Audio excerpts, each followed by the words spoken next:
This video is in continuation with the previous video. We are doing Act 1, Scene 1. This is part 3. In this video, we will read what Antonio is saying to Bassanio. Antonio is saying to Bassanio, I pray you, good Bassanio, let me know it. So he is requesting Antonio is requesting Bassanio to let him know all his plans about how he is going to pay his debts. So he is saying, let me know all your plans. And if it stand as you yourself still do within the eye of honor, be assured my purse, my person, my extremest means lie all unlocked to your occasion. He says that if your plans are as honorable as you are, then you should be very sure that my money, my body and all my resources are available for your use. So this is what he says in this extract. On hearing this, Bassanio says, in my school days, when I had lost one shaft, I shot his fellow off the same flight, the same way, with more advised watch, to find the other fourth. By adventuring both, I oft found both. So he is giving an example of his childhood days. He says that in his childhood days, whenever he shot one arrow, and whenever he lost one arrow, he shot another arrow in the same direction, but with a more careful watch. He kept, he watched that very carefully, that where is the arrow going. And by risking the second arrow, he often found both the arrows. So this is the example he is giving from his childhood. So what is he actually trying to say? See, Bassanio is in lots of debt. He has to repay the borrowed money from others as well as to Antonio. He has borrowed money earlier also from Antonio. And he is planning to borrow more money from Antonio. So he is giving this childhood example to prove that a second loan from Antonio will help him in getting back the first also. Right, so that is why he is giving this example, so that he will be able to repay both the loans if Antonio gives him a second loan. I urge this childhood proof because what follows is pure innocence. He says that I am giving you this childhood proof because I'm going to tell you, what I'm going to tell you is full of innocence. It's what I'm going to tell you is pure innocence. So, this childhood, whatever he used to do in childhood is pure innocence. And that is why he is saying that I am telling you this. I owe you much, and like a willful youth, that I owe you is lost. He says that I am deeply in debt to you. So, I have to pay you so much in terms of money. And he says that like a willful youth, like a self-willed young man, he says that I have lost whatever I owe you. So he's saying that I have borrowed money from you, and whatever you had lent me, I have lost that. That which I owe you is lost. But if you please to shoot another arrow, that self-way which you did shoot the first, I do not doubt, as I watch the aim, or to find both, or bring your later hazard back again and thankfully rest the debtor for the first.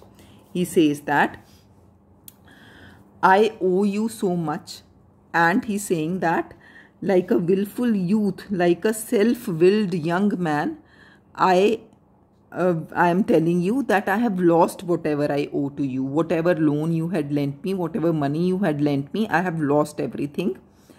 He says, but if you please to shoot another arrow, he says that if you are ready to give me another loan, the self way which you did shoot the first, he says that as you gave me the first loan, if in the same way you give me the second loan, I do not doubt, as I will watch the aim. He says similarly, as he lost the first arrow, he has lost the first loan, right? As he lost the first arrow, and he shot the second arrow in the same direction and found out both the arrows. He's saying that I have lost the first loan that you have given me. Now if you give me a second loan, he says, I will watch the aim. He says that I will take care with what I am doing. He says that I'll be very careful with what I am doing. And he says that I will find both. He says that I'll be able to repay both the loans if you give me a second loan, or bring you the later hazard back. He says that either I'll pay back both the loans if you give me a second loan, or I ensure that the later loan will be returned. He ensures Antonio that the later loan, that is the second loan, will be returned, and he will still remain indebted to Antonio for the original sum. And he says that he will remain indebted. That means he would still have to pay the first loan. So he says that he has to pay the first loan. If Antonio gives him a second loan, either he will give him back both the loans, the money of both the loans, or he will definitely repay the second loan and remain indebted for the original sum. Antonio, you know me well, and herein spend but time to wind about my love with circumstance. Antonio says Bassanio that you know me well, and you are only wasting your time by by giving all these references. So what Antonio wants Bassanio? He wants to tell him straight away what he wants. Right? Bassanio is giving him childhood examples, and he is making him guess what he wants. He is not directly telling him what he wants.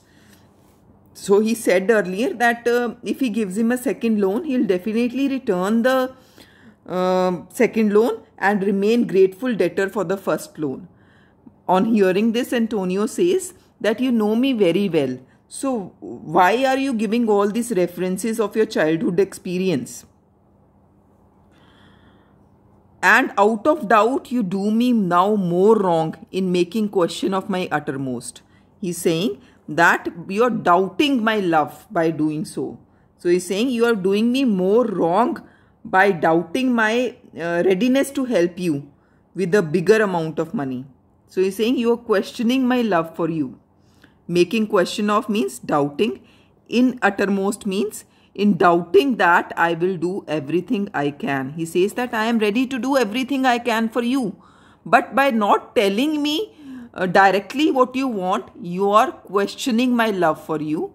You are doubting my love for you. So he wants Bassanio to come straight away to the point and to tell him what he actually wants. Coming on to the next page. Than if you had waste all I have. He says that you are doing me more wrong by doubting my love for you and not telling me straight away what you want. He says that in this way you are doing me more wrong than you would have done by wasting all the money I have given you. He says if you had wasted all the money that I have given you. So Antonio has lent him so much money, no? Antonio has lent Bassanio so much money. He says that if you have wasted all that money, no, I wouldn't have felt that bad. But I'm feeling more bad now. I'm feeling worst now because you're doubting my love for you by not coming straight away to the point and just giving references of different circumstances, and you're not coming straight to the point. You're not telling me what you want. He says, then do but say to me what I should do. I should do. So he's saying that you should tell me straight away that what I should do for you. That in your knowledge may be done, may by me be done, and I am pressed unto it, therefore speak. So he says, I am ready to do whatever you want me to do. So he says that you just tell me straight away that what you want me to do. I am ready to do. He's saying, therefore, come speak directly to me that what you want me to do. So what does he say in this? He says that you are being very unfair to me by doubting my readiness to help you. He says that you are doing more wrong to me than you have done by wasting all my wealth. So he says you should simply tell me what you have in your mind and what you want me to do for you. He says, I am prepared to do that for you. Just let me know and speak what you want me to do. On hearing this, Bassanio says, in Belmont is a lady richly left. So he's now talking about Portia. He says, in Belmont is a lady richly left. Why is she called a richly left lady? Because her father has died and she has inherited a great wealth from her father. So that is why she is called richly left. And she is fair and fairer than that word of wondrous virtues. So this is how Bassanio is praising Portia. He's saying that in Belmont, there is a lady who's richly left and she's very fair, fairer than the word itself. And she is full of wondrous virtues. She is full of virtues, wonderful virtues. Sometimes from her eyes, I did receive fair speechless messages. So Bassanio says that I have received speechless means unspoken messages of love from her eyes. So this is a hint to Bassanio by Portia that she is also interested in him, or she also have feelings of love towards him. So what does Bassanio tell Antonio about Portia? That in Belmont there is a lady who is richly left. She is fair, fairer than the word, and she is full of wonderful virtues. And he has also received speechless messages from Portia. Her name is Portia. Nothing undervalued to Cato's daughter, Brutus Portia. So, I want you to read reference 170. Portia is compared to Portia and Julius Caesar, who was daughter of Cato and wife of Brutus. So, Shakespeare has written another play, Julius Caesar, in which there was a Portia, there was a character named Portia who was very beautiful. She was Cato's daughter and she was wife of Brutus. Bassanio says that this Portia, who lives in Belmont, is not undervalued. He is in no way inferior to the Portia who is Cato's daughter and Brutus' wife, right? Nor is the wide world ignorant of her worth. He says that even the entire world knows her worth. So how does he prove that? For the four winds blow from every coast renowned suitors. He says that the entire world is not ignorant of her worth, because from all four corners of world, suitors have come with the view of marrying her, right? So that is how he praises Portia. What does he say?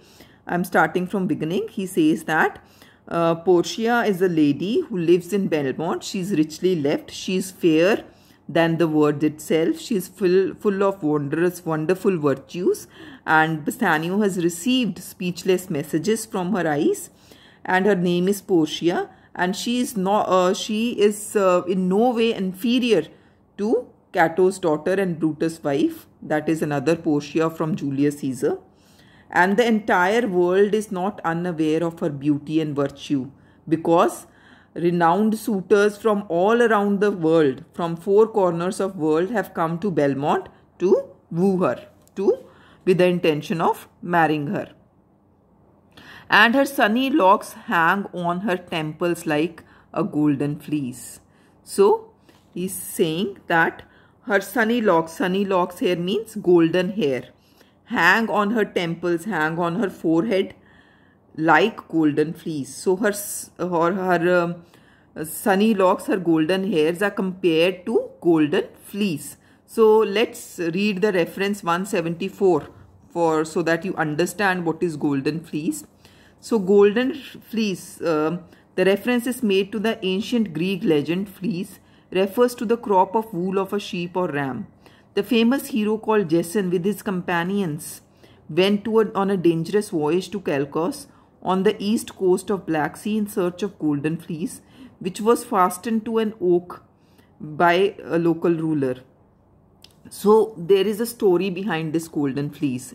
It is in reference to a Greek legend. According to this legend, according to this story, golden fleece had some magical powers, and a hero called Jason went to get that golden fleece. Golden fleece was at Calcos. Calcos is a name of place, right? So now this golden fleece is compared to golden hair of Portia, right? And Calcos is compared to Belmont, where Portia lives. And all the suitors who come to woo Portia, who come with the intention to marry Portia, are compared to Jasons. So I hope this is clear to you. I am repeating again.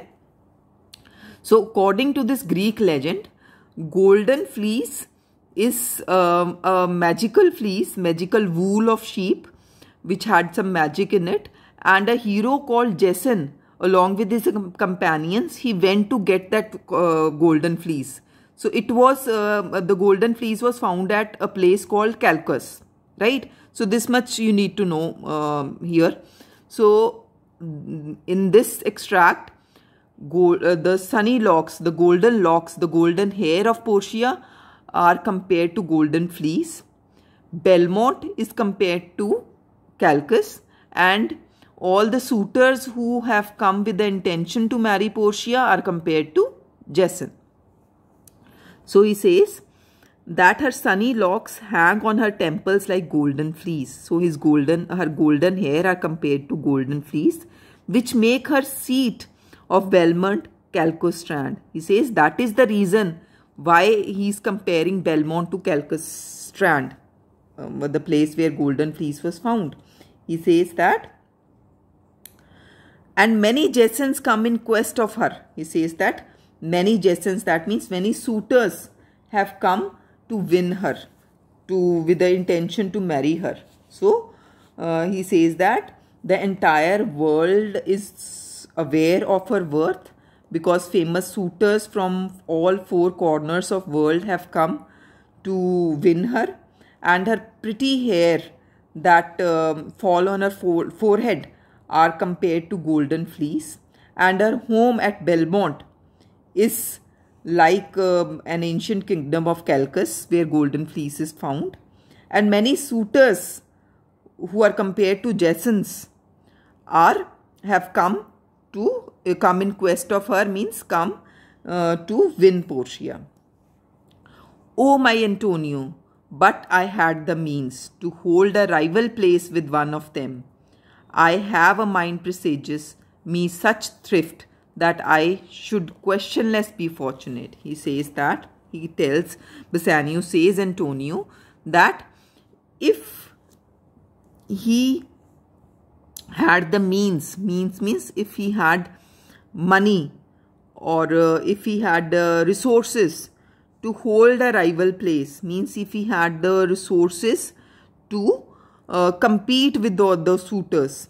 If see reference number 177 and 178 on the last of the page, he says that if only I had the means to become a rival to the suitors. Rival means if he got a chance, and if he had enough resources or money to compete with the suitors.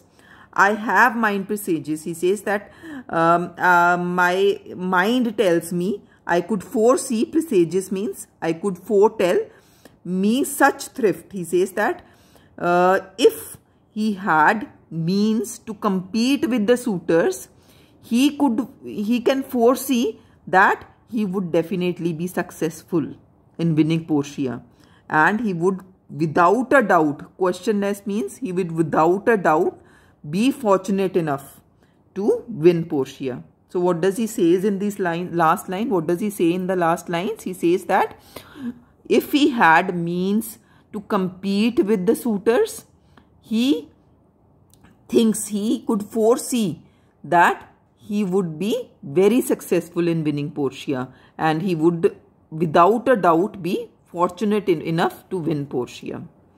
Antonio, thou knowest that all my fortunes are at sea, neither have I money nor commodity. He says that you know that all my fortunes means all my ships are at sea, and I at present, he says, I have no money and I have no commodity, means I have no goods to leave as the security for loan. So in these lines, Antonio says that I have invested all my money in the ships at sea, and I neither have cash nor anything on which money could be raised. Coming to the next page. To raise a present sum. He says, I do not have a commodity to raise the present sum, whatever requirement Antonio has. Therefore, go forth, try what my credit can in Venice do. He says, therefore, he says that you should go in Venice and see what my credit can do in Venice. He says that on my name, you should try to get loan in Venice. He says that since all his ships are at sea, so he doesn't have money, nor he has any commodity to raise the amount of money, amount of loan. So he says that therefore you should go to Venice and see how much you can borrow in Venice, giving me as your security. Say, since he has nothing else to keep as security, so on his name, if anybody could lend him money. That shall be ragged even to the uttermost. He says that you can stretch my name, you can use my name to the uttermost. So he's saying that it shall be stretched to the utmost limit, to the maximum limit, to enable you to go to Belmont, to furnish thee to Belmont, to fair Portia. He says that you can use my name to get the loan and to furnish your journey to Belmont to win Portia. Go presently, inquire, and so will I. Then he instructs him that go at once and inquire that if anybody agrees to give him loan on Antonio's security. And he says that I will also do the same. I will also see if anybody could lend you money. Go presently, inquire, and so will I, where money is, and I no question make to have it of my trust or for my sake. He says that go at once and inquire. I shall also do the same, wherever money could be, wherever they could get money. So he's saying you should go to all the money lenders and inquire if they could lend you money. He says I will also go do the same and have no doubt that I shall have it. He says I have no question make, means I do not doubt. He says he is very sure that he will definitely get the amount. To have it means it is the amount of loan. He says that I am not doubtful. He is very sure that he shall definitely have it, means he shall definitely get the amount of loan on account of his business credit or his personal surety. So he is saying of my trust or for my sake. He says he is very sure to get the loan from market either on his account of business or on his personal surety. So here the scene, Act 1, Scene 1 ends. I hope you have understood it. Thank you.